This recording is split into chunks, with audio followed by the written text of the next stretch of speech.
Students, last time हमने class में पढ़ा था चाल के बारे में, स्पीड के बारे में। तो सबसे पहले आप मुझे ये बताओ कि चाल क्या होती है, what is speed? The total distance covered by an object in per unit time. Very good. The distance travelled by an object per unit time is called speed.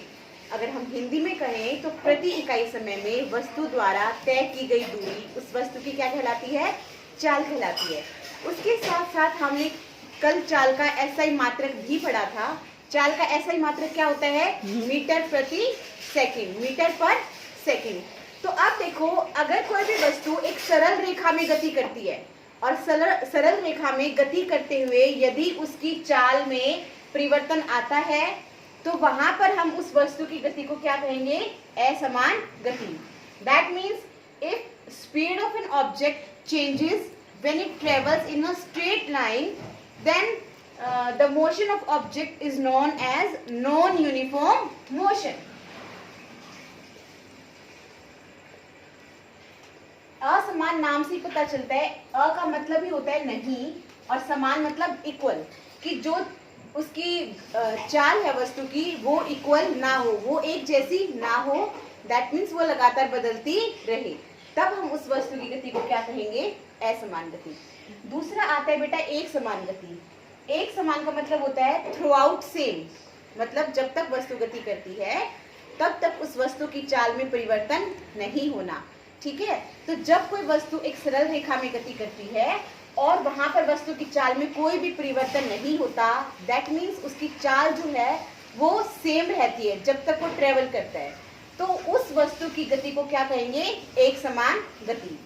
That means if the speed of an object does not change when it travels in a straight line, then the motion of object is known as uniform motion. एक समान को English में क्या कहते हैं? Uniform. यहाँ तक समझ में आ गया?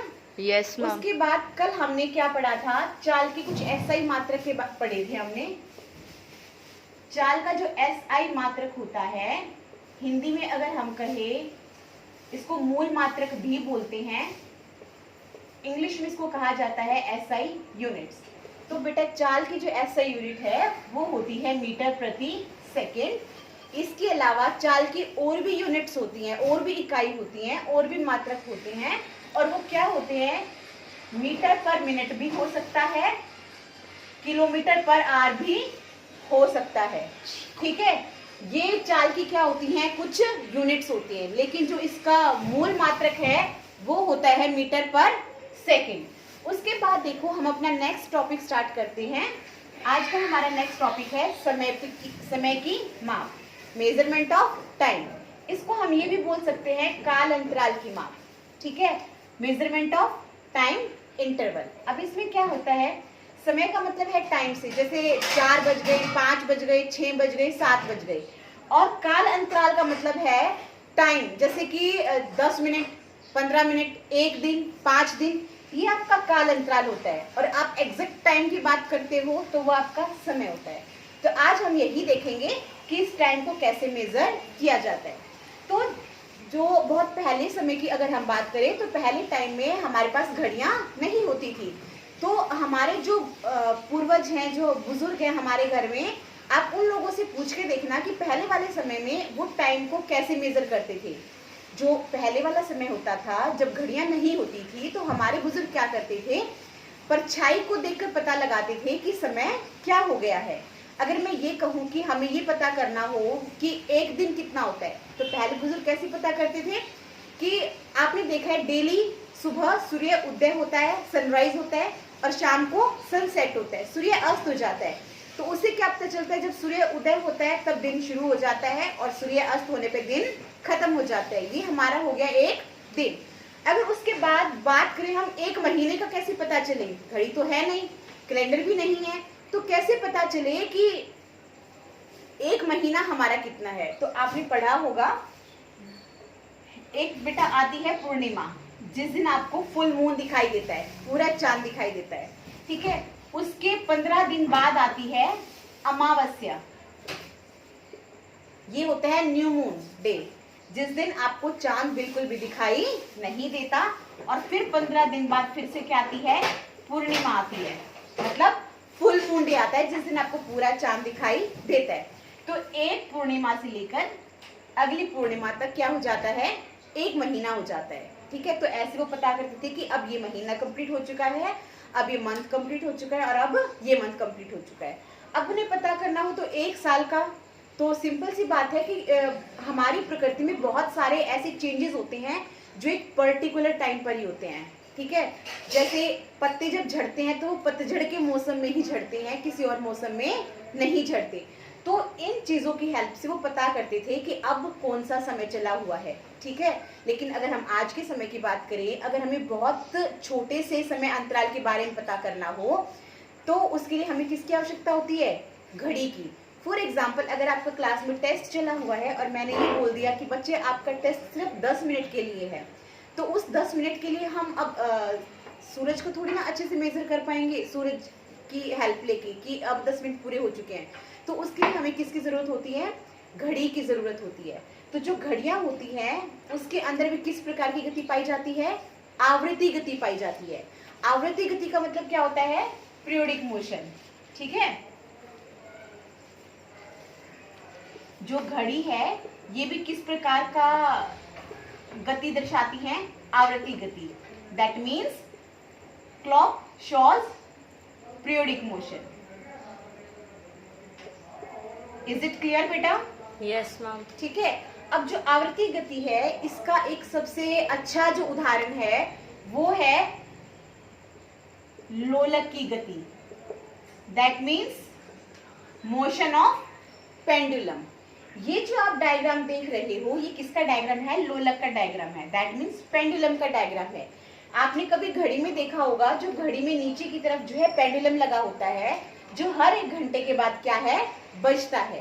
ठीक है, और वो लगातार क्या है, ट्रेवल करता रहता है। लाइक एक बार इधर जाएगा, फिर इधर आएगा, फिर उधर जाएगा, फिर उधर जाएगा। ठीक है, तो ये जो लोलक है, ये पेंडुलम है, ये भी कैसी गति दर्शाता है, आवृत्ति गति। अब देखो इसमें क्या होता है, जो हमारा ये लोलक है इसके अंदर नीचे एक छोटा सा गोला होता है जिसको हम क्या कहते हैं, गोलक बोलते हैं। इंग्लिश में इसको कहते हैं बॉब। ठीक है, अब जो ये बॉब है ये एक धागे की हेल्प से किसी एक वस्तु से टंगा हुआ होता है, और जो वस्तु है जिस भी चीज से टंगा है ये फिक्स होती है, ये मूव नहीं करती। तो ये हमारा क्या बन गया, पेंडुलम बन गया। अब हमने क्या किया, ये इसकी मेन पोजीशन है, मतलब माध्य स्थिति की ये इसकी मेन पोजीशन है जब ये रेस्ट स्टेट में इसी पोजीशन पर रहता है। मतलब जब पेंडुलम रुका हुआ होता है तो ये उसकी स्थिति है। ठीक है, अब जो गति करेगा तो वो एक बार ए पर आएगा, ठीक है, फिर इधर जाएगा, फिर वापस इधर आएगा, फिर उधर जाएगा। तो लगातार ये गति क्या होती रहेगी, चलती रहेगी। तो माध्य स्थिति से दोनों तरफ जो उसकी चरम स्थिति होती है, मतलब जो पोजीशन है जहां तक वो पहुंच पाता है, उस स्थिति को हम कहते हैं चरम स्थिति। That means extreme position. Extreme का मतलब होता है कि उसके बाद अब वो जा ही नहीं सकता उसके बाहर। फॉर एग्जाम्पल, हमने एक ऐसे ही पेंडुलम की फॉर्मेशन कर ली और हमने क्या किया, इस गोलक को हम यहाँ ले गए ए पर और यहाँ से हमने छोड़ दिया। यहाँ से जब हमने इसको छोड़ा है तो ये वहां पर जाएगा। ठीक है, हमने इसकी माध्य स्थिति से जितनी दूर ले जाकर हमने पेंडुलम को छोड़ा है, ये दूसरी तरफ भी माध्य स्थिति के उतनी दूर ही जाएगा। फॉर एग्जाम्पल, अगर मैं 10 सेंटीमीटर माध्य स्थिति से 10 सेंटीमीटर इधर लाकर जब पेंडुलम को छोड़ूंगी तो ये माध्य स्थिति के दूसरी तरफ भी 10 सेंटीमीटर दूर ही जाएगा। तो यहाँ से एक बार जब आपने छोड़ दिया तो वहां तक गया, वापस यहाँ तक आया। अब जो देखो, जब ये गति करता रहेगा तो ये इस स्थिति के बाहर बिल्कुल भी नहीं जाएगा। तो अब इसकी जो स्थिति है ए और बी, इनको हम क्या कहते हैं, चरम स्थिति। That means extreme position. अब देखो एक टर्म आती है हमारी दोलन, ऑसिलेशन।